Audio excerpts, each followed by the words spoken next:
And good evening. Good to see you guys. Welcome back to Discipleship University. Apologize for getting a little late start tonight. We have some guests on campus that I was unaware were arriving and had to go check and play security for the building. So we're a little bit behind, but it's okay. It's okay. It's not a problem.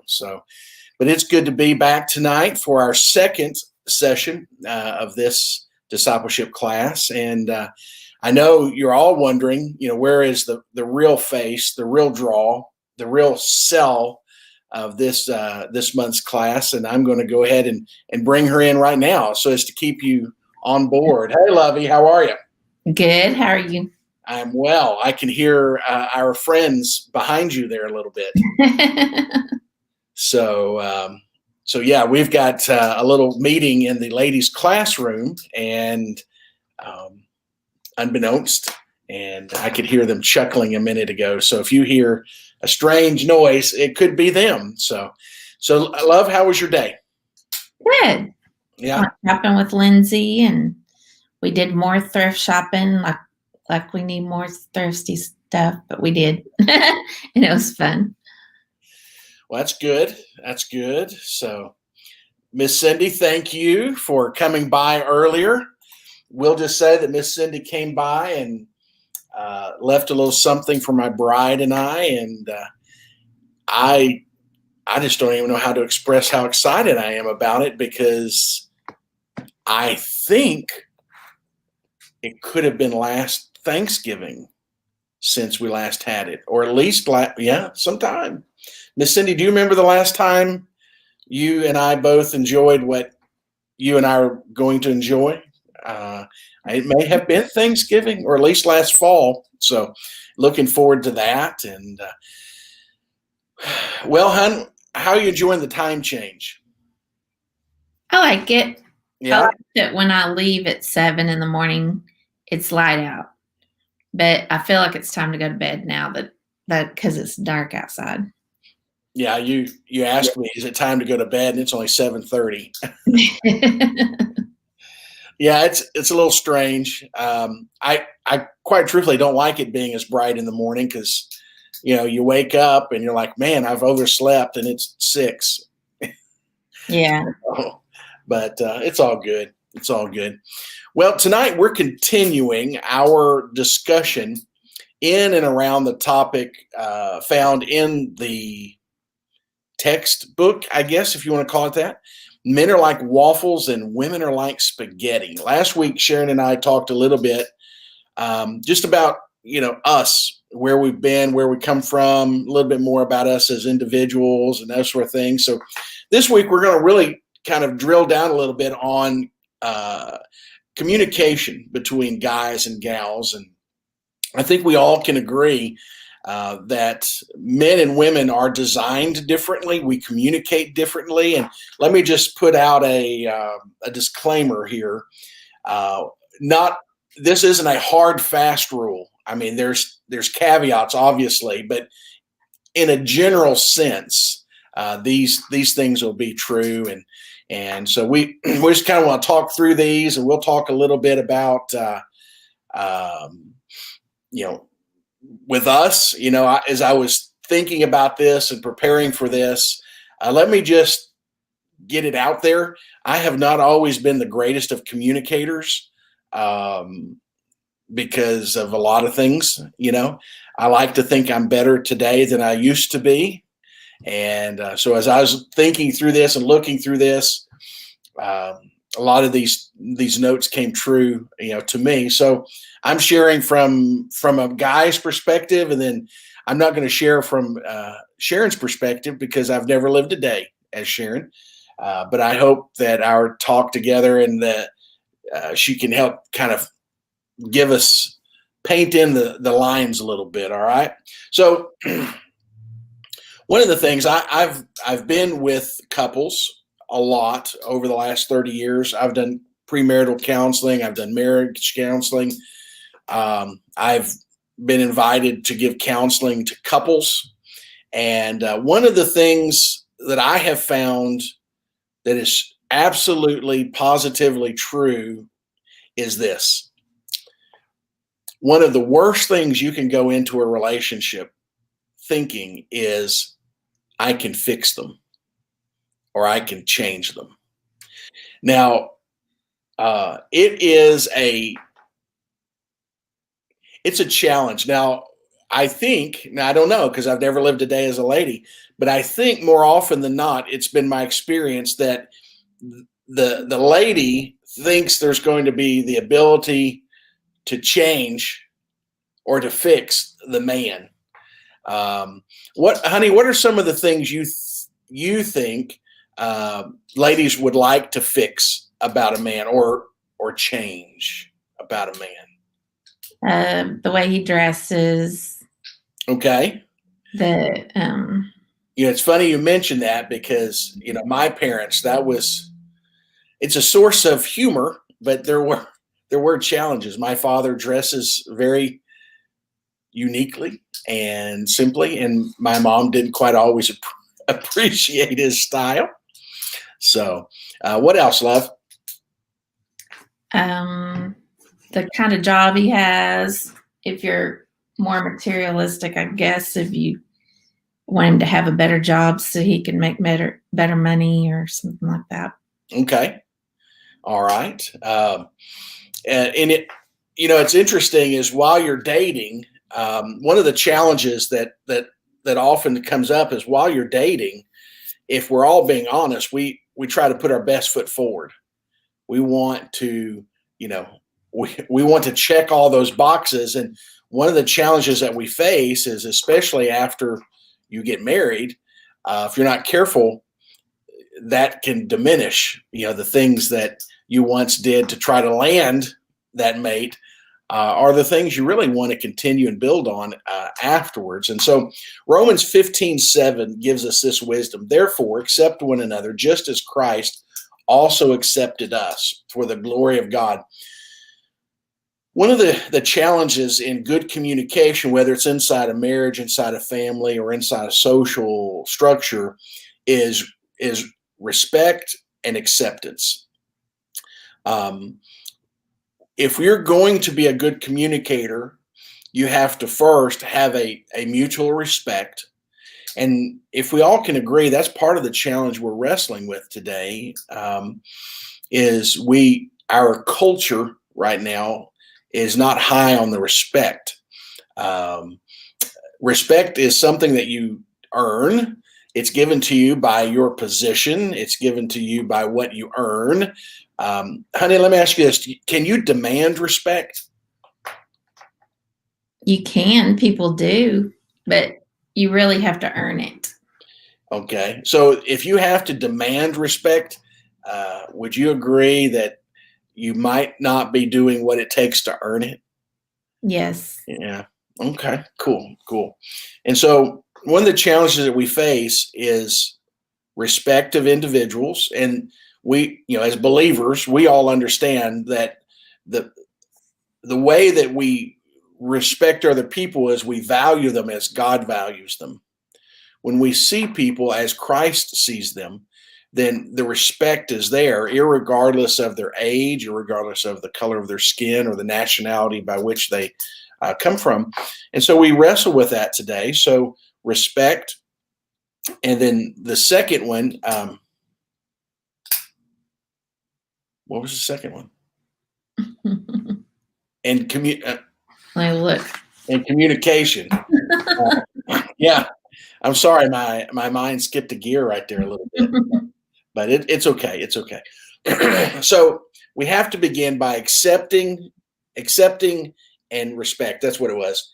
And in accepting who we are now, I think we both can agree that we have both changed over 30 plus years. In differing ways, time has a way of doing that, and I think I'm more like you in some ways, and I know at times you're a little more like me in some ways. But what are some ways that you feel that you've changed since we were married over the years? Are there some things that you look at and you go, well, I've really kind of changed in that? I'm not as quiet as I used to be. Some people may think that can't be true, but I was extremely quiet when we met. I never got to be in conduct, none of that. So, so um, I've changed in that way, I guess. Okay. Yes, for sure. And I was, not that I'm not talkative now or vocal now, but if you can imagine, I think I was more then, and I for sure didn't have the wisdom of filters. Okay, that's my wife agreeing with me. So, so we have to be very careful. So whether it's in a marriage relationship or in a social relationship, respect which we give because we see them and we value them as God values them. Secondly, is it's not our job to try and fix someone, and the truth is we can't.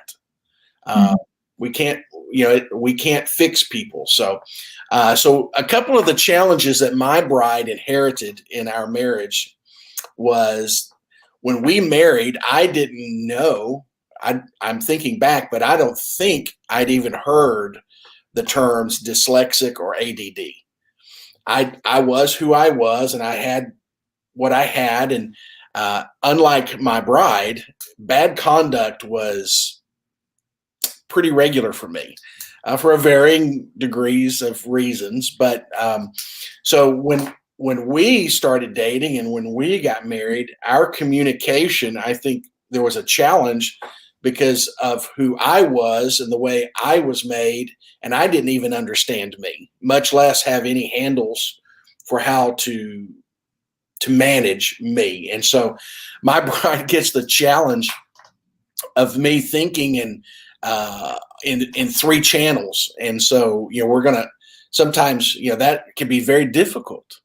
Honey, how many times have I turned and said something to you and you only get about 1/3 of the conversation?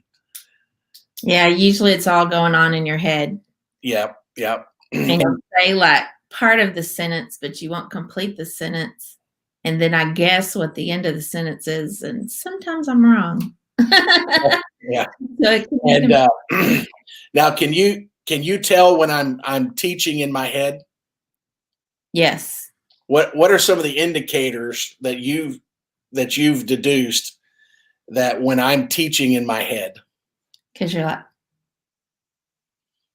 just sitting there on the couch going teach. And sometimes my hands are yeah. But so what, one of the early challenges that we had was, Sharon was very quiet. I was very demonstrative.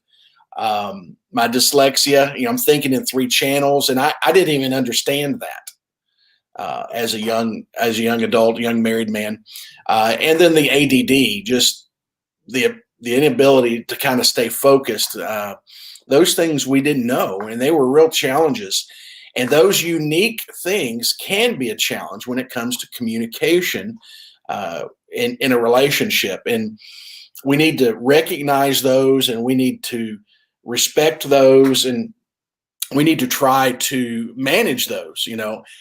Now that I understand them, it's my responsibility to try and manage those and be a better communicator. And so I every day I try to manage that, and we'll talk a little bit more about that.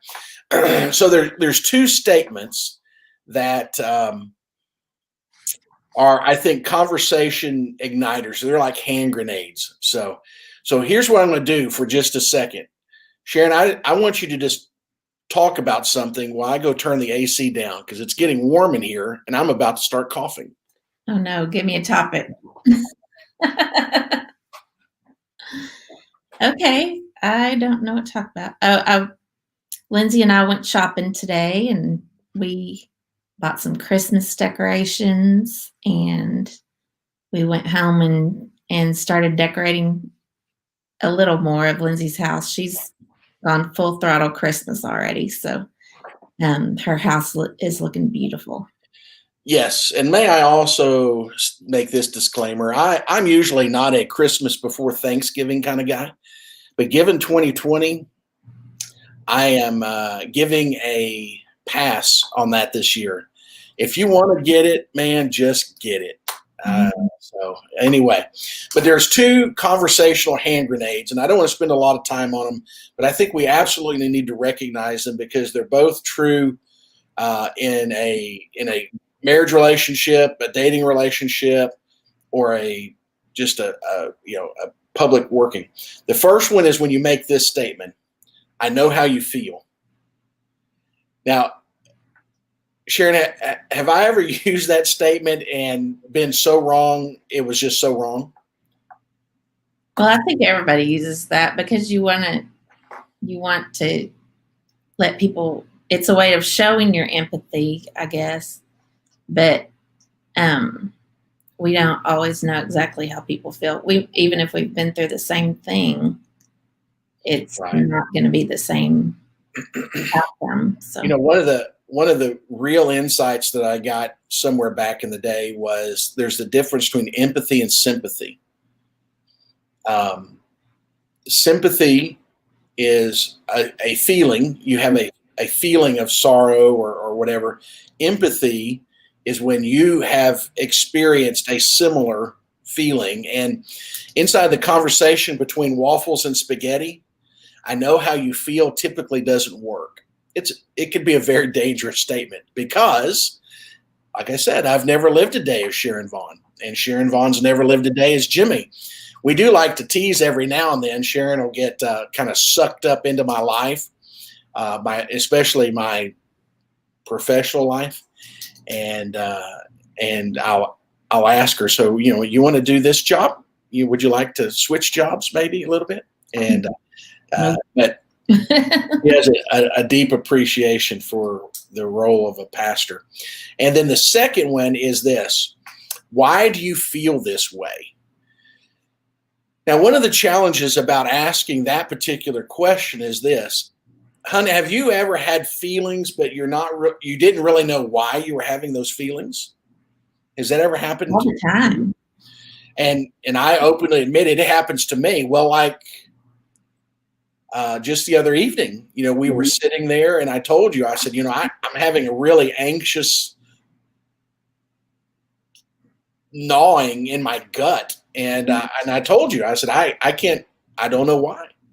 There wasn't anything going on in my brain, but I just had this feeling, and so that's another statement or question that we need to be mindful of.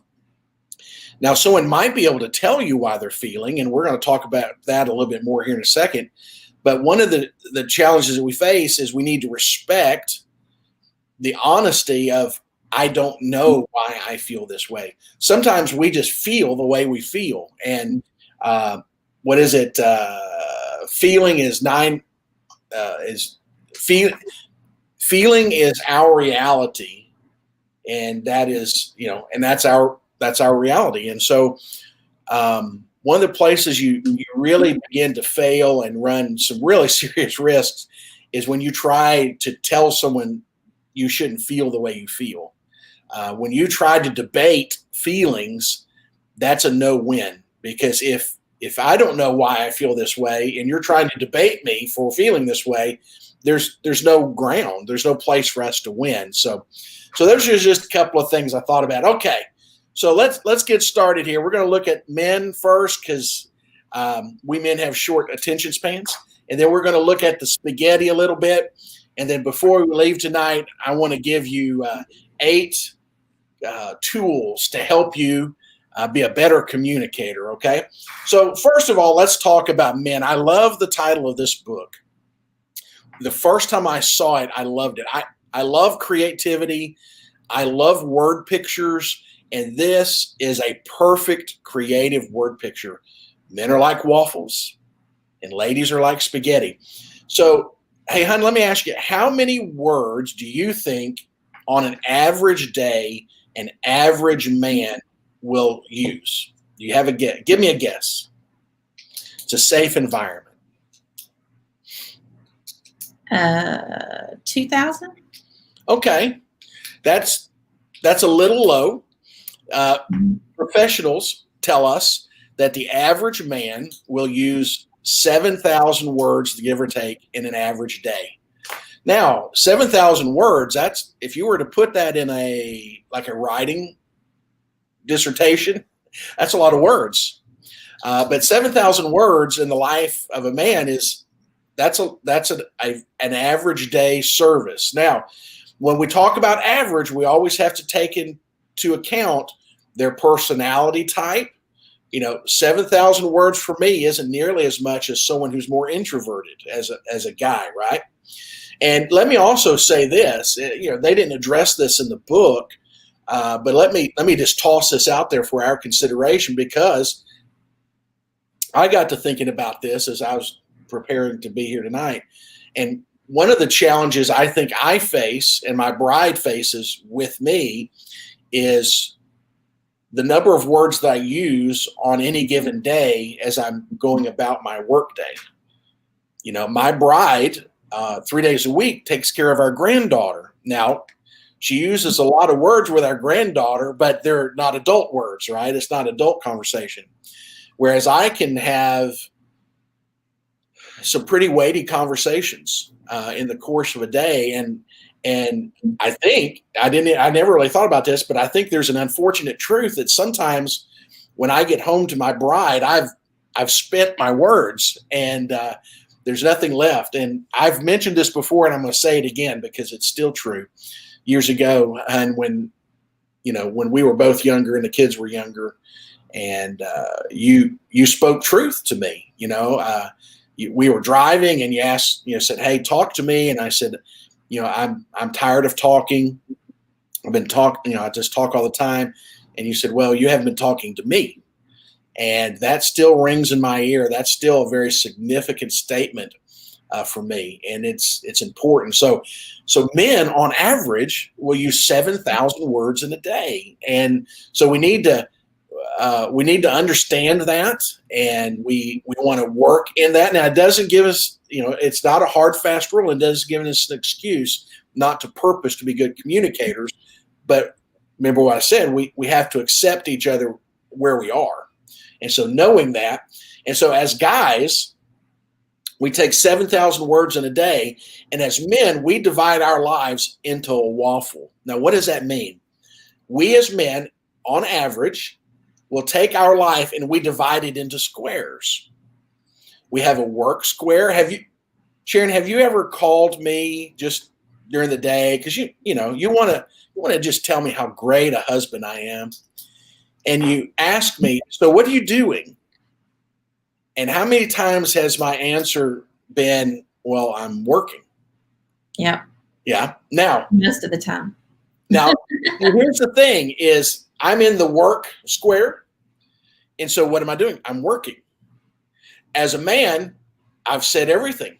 I'm working, but I understand my bride.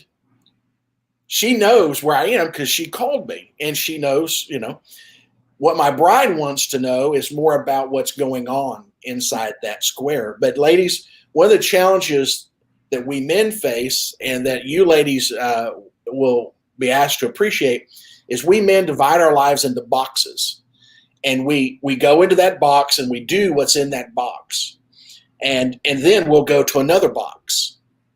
And here's a little fact that you may not know is most guys, we like to go to the boxes that we feel successful in, we feel secure in, we feel empowered in, and the boxes that we feel less secure in, we have a hard time getting to. We don't like to go there because it brings stress into our lives. And so when we're in a box, that's what we're doing. And one of the things we like to do in our boxes is problem solve.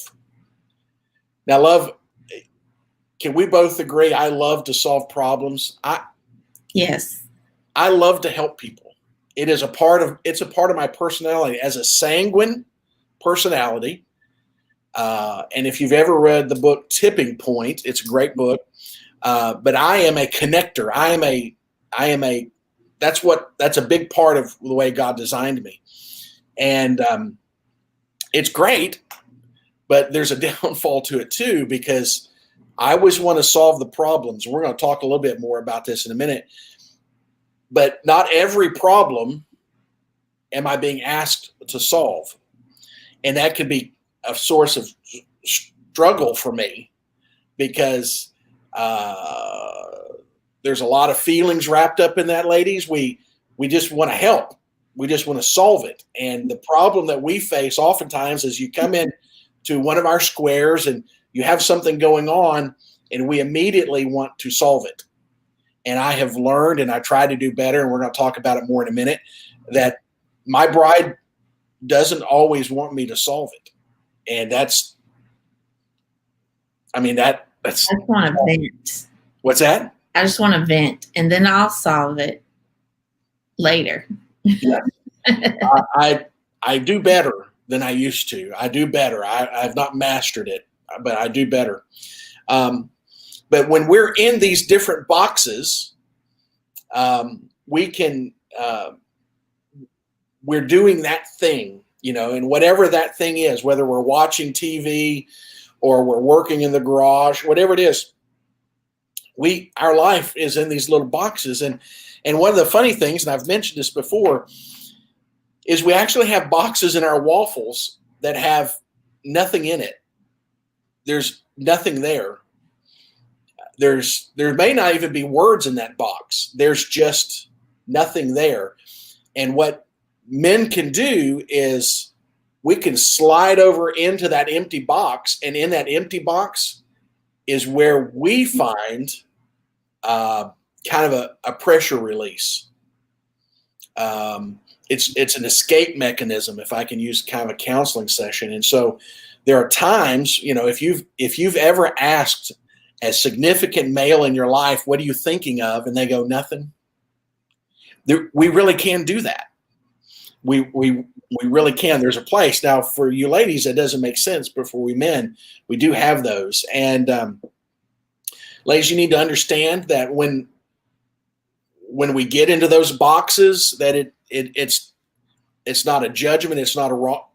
That's a comfort zone for us. It's a release valve for us. It's not an escape. It's just a place for us to help ourselves a little bit. Okay, I really liked this, and this is true. Now, one of the challenges that we face is typically a guy, when he's in that box, looks more relaxed. If you've ever walked in and your guy's on the couch and maybe he's watching TV or something, and he's just kind of staring off into space or something, and he's in that nothing box. Now, what can happen is you ladies can think, well, this is the perfect time to talk to him about X. Well, it's not always the perfect time to talk about X, because we're in the empty box for a reason. And sometimes if we're not careful, we don't like being called out of that box, or we don't respond as well when life interrupts us into that box. And so one of the things that could be beneficial is, I don't know if you've ever used this. I know, Love, you and I haven't really used this, but it may be beneficial to ask sometimes, is this a good time to talk about X? Because it may not be. The truth is that Ecclesiastes tells us there's a time for everything, but the right conversation at the wrong time will be less productive than the right conversation at the right time, and that really can kind of cut both ways. We guys might lean in and try to force a conversation that really should be held, a little later, maybe, so anyway, okay. So I guess what I'm saying is, as a guy, we really do. Our lives can be very ordered, and we like for those boxes to be there. And one of the real stressors for guys is if you get outside that box. If you're talking about something and we're in this box, and then as gals, you tend to like to talk around those things, and we're going to talk about that in a minute. But let me suggest to you this. The more boxes that are brought into the conversation, the higher the stress level for most guys. Now, depending on your personality, now for me, I can go a little further, but if your groom is a very simple introvert, and they may be one box at a time, and you start adding in boxes, and typically when a guy is being overloaded, too many boxes, it typically displays itself with frustration or anger. And because we're problem solvers, we're in multiple boxes and we can't solve them. And if we're not careful, we just become frustrated. So that's a unique thing about guys. We are weird creatures. Let me just tell you. Now I'm not a lady, so Sharon, I'm going to really invite you to kind of speak to these things because I'm not one. And so let me ask you this, love. How many words, don't look on the cheat sheet, how many words do you think, ladies, how many words do you think the average lady will use in a day? I already saw it, so I can't answer it. Okay. What is the answer? In that paper, 20,000 words per day. 20,000 words, nearly 3 times more than men. So obviously God has created us differently, not better or worse, just different. And so we can see already some real prime challenges to good communication because men are simple. We have boxes. Men are hunters. I've said this before. We guys can have a conversation and use one word, or one text, and we can solve it. And ladies are a little different. So, hun, would you agree, or do you feel that ladies are better multitaskers than we men are on average? Absolutely. That's Okay. fine. We have to be able to rock the baby and cook dinner and do a bunch of things at the same time. That's just the way God wired us. Now, when the kids were younger, you were a homemaker, and that's a lot of hats to wear. And it's not just during the day. It's not just 9 to 5, but it's all day and all day, every day. And so ladies tend to be better multitaskers. There's a design in there, like you say. There's more responsibilities, more demands on time, and ladies tend to be a better multitasker. And let me say this also. Multitasking is good to a degree. I think if we're not careful, all of us can call it multitasking, but quite truthfully, it means that we're just doing a lot of things at a low level of success. So we need to be careful. You really would do well to do 1 or 2 things at a high level of success than 6 or 7 things at a low level of success. Multitasking isn't always the productive thing that we think it to be, and that goes as long as with communication as well. I try, and I need to do a better job. If you're watching TV or you're on an iPad or a phone, multitasking, I can't listen and read at the same time. It's a challenge for me, and so I know that if I'm going to listen to my bride, I can't be. If I'm going to give her real listening, I can't be reading Facebook and that sort of thing. So how about this? Ladies like to talk it through because it helps them connect the logical, emotional, relational, and spiritual aspects of an issue. I mean, what does it mean to talk through something going on in your life? Does that seem fair and accurate in a thumbnail illustration? Yeah, I guess it's kind of like if I have something, for example, that I'm upset about, I'm venting to you and I'm wanting to know what you think but I'm not wanting you to solve the problem because, I'm smart enough. I can solve it. I just need to get it all out there. And as I'm talking about it, I realize that maybe it's not really that big a deal, or think of a way to solve it as I'm talking about it. Now, does this make sense? They said men talk about things. Women more often talk about people, relationships, and feelings. I can see that. Does that seem accurate? Mm-hmm. So when you come and you have something you want to talk about, sometimes you are wanting my help. Oftentimes you just want someone to listen.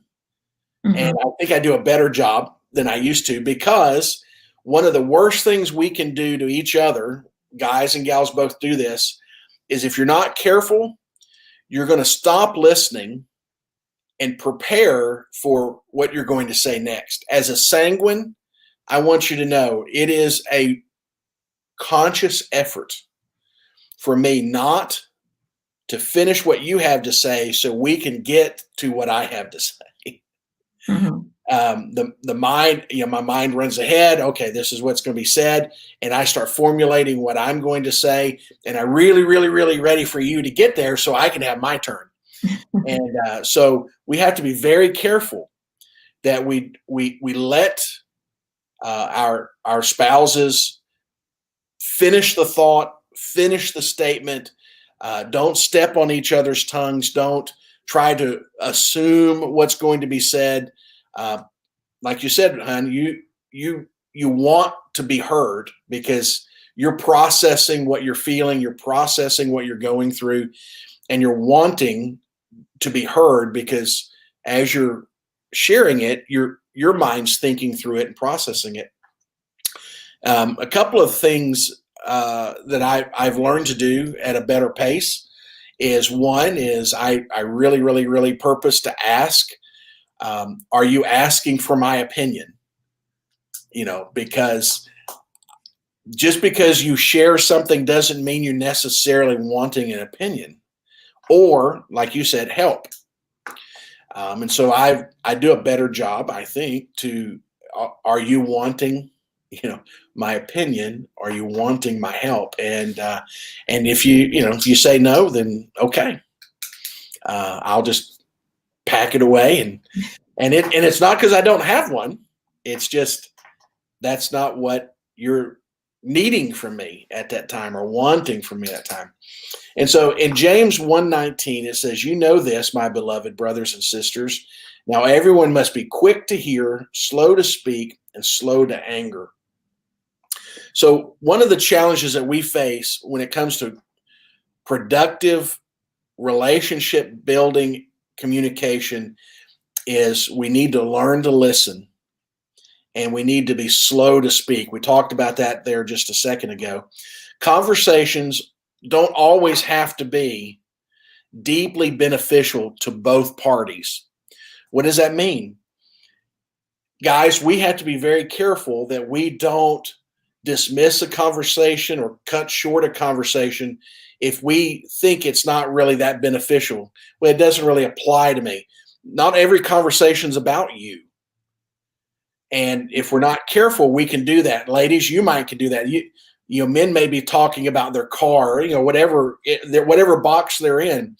And if you're not careful, you can go, well, either A, I don't understand this, B, I don't care about this, or C, I've got 101 other things to do. But we have to take genuine interest in the conversation. And we're going to talk about some tools how to engage that conversation in just a second. And we need to listen to what's being said because it's important. There's a value in listening. And ladies, the conversation that we men may be shorter than yours. And men, can I just say this? You need to travel with your lady. You need to let that conversation go wherever it's going to go. Because they're working through the process. They're expressing themselves. And I know you say, well, whatever. Listen, here's the question. Do you want to be a good partner? Do you want to have good communication? Do you want your relationship to be stronger? And if you answer yes to any three of those, which you should answer yes to all three of them, part of it is you go with her, and you just you just go with her, and let her take the conversation where she wants to take it. A couple of things they said is take turns and allow each other to finish thoughts. Love it. I mean, that's important, isn't it? To allow you to finish your thought before, I want to toss my 2 cents on the table. Yes. What value does being able to finish your thought mean? Help us understand, what's the value in that? What's it mean to you? What's it say to you? It says that I just need to, at the time, I just need to get it all out. And I'm just talking about if I'm upset about something or if I'm happy about something, it doesn't matter. But I just need to get it all out, and then we can talk about it, usually. Or you understand the law of timing, and you may have to go and pick it up later.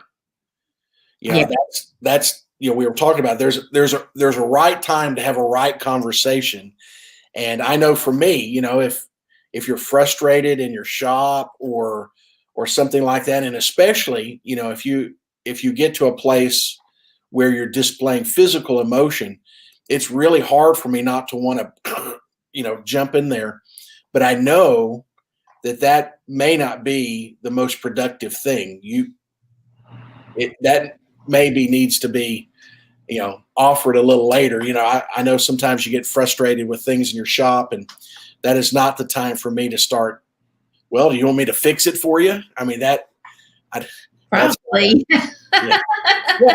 But you and I both agree, a little while later, you may be in a place where you would like some help. But if we force that into the conversation, then it might be more frustrating than helpful. Where, and always, knowing that it's not that you're incapable of doing it, but sometimes just 4 hands are better than 2. I like what Major Charles Emerson Winchester III. We just started watching MASH again, so he said this. He says, I do one thing at a time. I do it very well, and then I move on. And that's good counsel for us.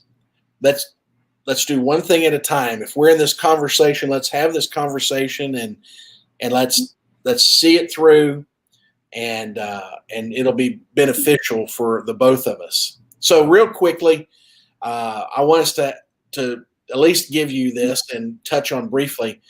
There's 4 levels of communication, and these apply to any relationship that you're having. The first one is small talk, and that's just, how's the weather? How terrible are the Cowboys? Whatever the small talk is. And differing people have differing small talk. Small talk is, you can have that with anyone. I can have small talk with a rock. I think I can do that. The second level is thoughts and ideas, where, your mate can share thoughts, thinking about things and ideas of what, what could be done, what should be done, these sorts of things. It's a second level. It's a little deeper, because you're beginning to share, what you're thinking and how your process. Now, the challenge that we face is that is the average depth of most of the conversations that we have today. If you look on your social media, if you look in your text messages, if you look in your emails, and if you honestly evaluate your conversations, this is the area where we start hitting a pretty hard lid, because we're out of the habit of having true face-to-face conversations. And so part of the challenge that you you might be wrestling with is this: is you don't want to get you don't want to avoid having that deeper conversation. And hun, I think it's really important. You know, you and I are empty nesters. We're not new to it, but we're still newer than older to it. It's really important that you work to defend these skills, because if all you ever talk about is small talk, and then your kids and whatever's going on with them, there's going to come a day where your kiddos aren't there, and you have to have those skills to be able to interact with each other. The third one is opinions and convictions. The reason we don't get there as often is, one is we're afraid of what people may think about our opinions.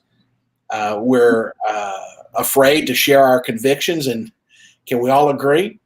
How many of us didn't share what we really thought or really felt on Facebook in recent months because you just don't want to deal with it? You just don't want to deal with it, right? Just, and then the fourth one is an emotional intimacy. You have to fight down to that. You don't start with that. And what's interesting is I think we live in a microwave society, and people think that they can just an intimate relationship, and that's not the way it works. Love, do you have any comments on these? Does it make sense? It makes sense to me. Which of those do you think is the most difficult? In let's just say in a conversation, not necessarily you and I, but just in general. Your opinions and convictions with other people, not necessarily with you, because now if your opinion is different than someone else's, they're not going to be happy about it, and they may not even like you as a friend anymore. They might just block you on Facebook or whatever, because we can't have our own opinions. Right. That's right. And that's a challenge we're facing. And the only way we can push that back is respect and these sort of things. But yeah, that really is the thoughts and ideas or opinions and convictions right in there where it gets really tough, because there may be a variance. There may be a separating of ways, even you and I, we may not see things exactly the same. But there's grace in there, and there's room for conversation, and it's okay, and ultimately you have to decide what hill you're going to die on, right? So let me give you real quick, we're almost to the top of the hour, 4 steps to being a good listener. The first one is when you're in the conversation, when you're engaged, is to repeat key phrases. So what I hear you saying is, actually, I've jumped ahead. Repeat key phrases. If Sharon's talking about doing work in her shop, then I'll repeat, that dresser is really, really dirty. Sometimes she gets pieces in and she'll come in and talk about them, and just to repeat those key phrases. Now that really gives us 2 benefits. One is it communicates to the individual that you're listening, right? 2, it keeps you engaged in the conversation, because if we're not careful, our mind will drift. And that's all of us, because we all have more than one thing in our brain. And if you're like me, I have to be very careful, because my mind will drift. I'm running on 3 channels. And if I'm going to give my bride, or if I'm going to give someone I'm talking to my full attention, I have to be very intentional with that. And we want to repeat key phrases. Secondly is to rephrase. And this is a point of clarification. So what I hear you saying is, because what's being said and what's being meant sometimes aren't the same thing. We were talking about earlier, when Sharon comes in and she's frustrated and she's talking about her frustrations, I can perceive it as, well, she wants me to fix it. What I hear you saying is you're frustrated because you can't do X, Y, and Z.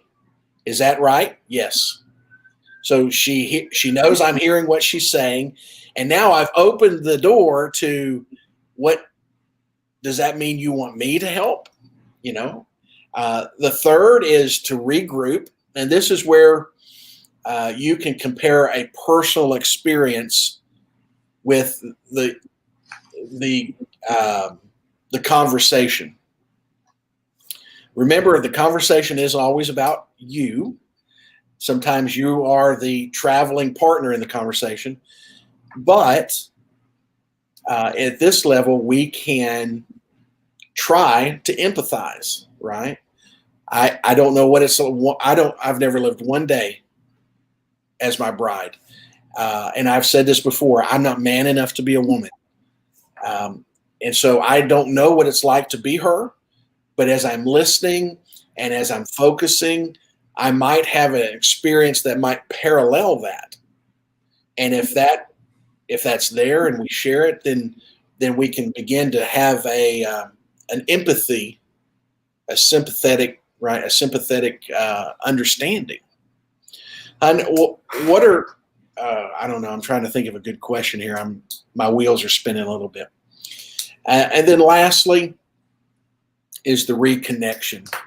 At the end of the conversation, the conversation goal should not be just to communicate information. The goal of a good conversation should be to build up relationship, to build up intimacy, to build up trust, and so an important part of being a good listener is to reconnect, to try and build those connections with your spouse or with your kiddos or with your coworkers and those sort of things. A couple of interesting facts, or one interesting fact. I was reading an article, and this particular article, the researchers tell us this, that the best part of a conversation, the real meat of a conversation, occurs in the last 40% of it, which makes sense. If you're going through this conversation, the last 40% are back on that back end. That's where clarity is coming into play. That's where emotions are coming into play. That's where realizations are coming into play. So the challenge that we face is this: is if the best part of a conversation occurs in the back half or towards the back end of it, and we cut the conversation short, then we're really missing the best part of the conversation. And that's why it's really important for we men to go on the journey with our bride in the course of her conversation. And ladies, that's why it's really important that you stay in the square with us, because we want to finish that conversation. And the best part of it is going to be, because, I've heard this so many times, and I don't think Sharon wrestles with this as much, but, women always want to know how men feel. How do you feel? Share your feelings. Well, most guys aren't given to that. But I can say this is if you go to the square and you stay in the square, and you give him the ability to stay there, to feel comfortable, you reaffirm him, you stay with him, somewhere in there is where you may begin to drill down into some feelings. I don't know, honey, am I overly feeling sharing guy? How do you feel about that? I'm using feelings a lot. You're probably above average sharing guy. Because sometimes I really think, I don't think she wants to hear this. But, How do you know what box you're in at any given moment? Well, see, that's fair, because with my brain, I really can kind of be in three boxes, and I think it's unfair to you, and sometimes that box is empty of words, and it's always an interesting thing when you're an extrovert. If you find yourself in that empty box, people kind of get a little concerned for you because you're quiet, and but even me sometimes, so. So, love, any thoughts, cries of outrage, fits of anger, as a lady? Uh, is this, you think we've given a fair and accurate assessment, albeit very basic, to this part of communication? I believe so. I think it's going to be different for everybody. Like I Yes. probably am closer to the 4,000 words a day, than I am to the 20,000 words a day. Yes. It's going to be a little bit different for everybody, but it's a good basis to start with.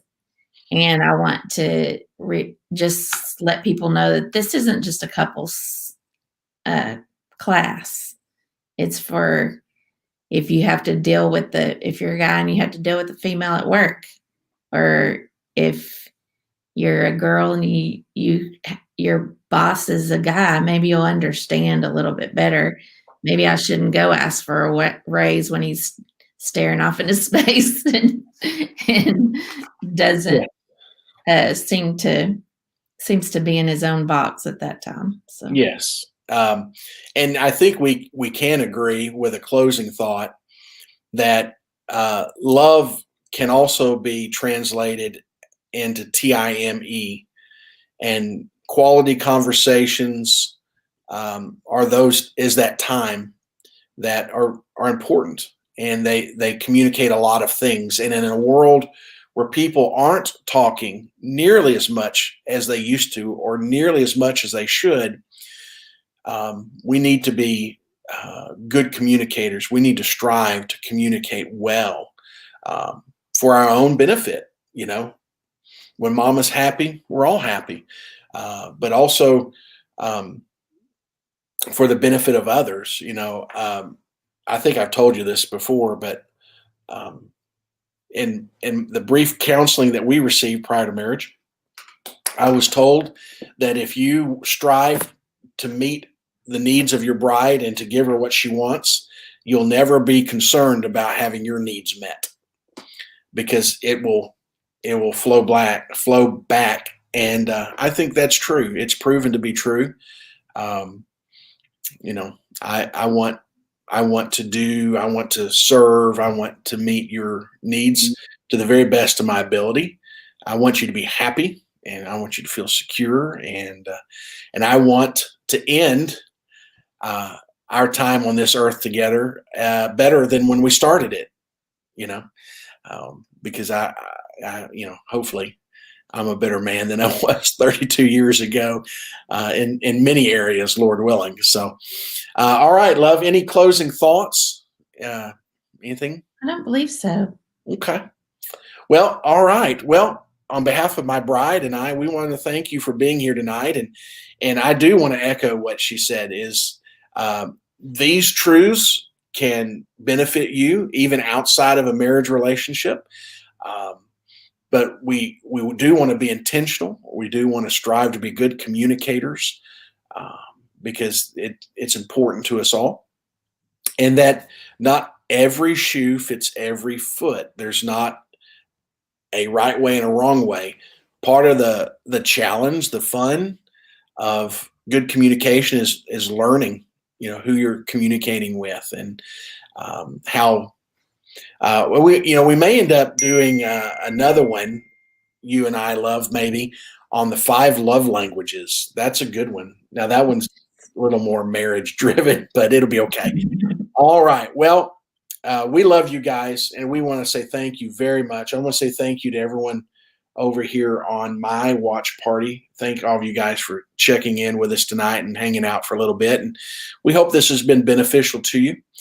We count it a joy to serve you guys, and just to be here together and share a little bit out of our own lives. So we hope that you have a great, great week. Be safe, be well, be a part of the solution, not part of the problem.